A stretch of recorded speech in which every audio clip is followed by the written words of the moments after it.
વાવ થરાદના મંત્રી સ્વરૂપજી ઠાકોરે સમાજને સંદેશ આપ્યો છે। પરિવારમાં સાદાઈથી લગ્ન પ્રસંગ યોજી અને સંદેશ આપ્યો છે।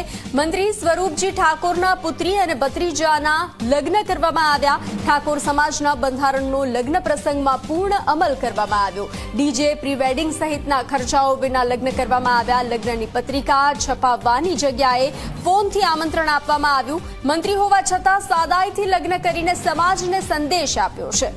મારી દીકરી તથા મારા મોટા ભાઈની દીકરીના લગ્ન પ્રસંગ સંપન્ન થયા।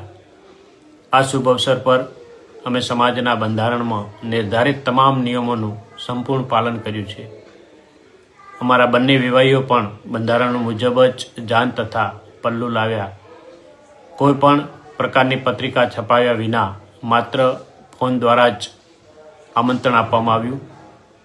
પરિવારજન તથા કુટુંબી સંબંધીઓને આમંત્રિત કરવામાં આવ્યા। આ રીતે અમલમાં આવેલું સમાજનું બંધારણ નિશ્ચિત રૂપે 100% સમાજના હિતમાં છે અને ભવિષ્યમાં સમાજને એક નવી દિશા આપશે।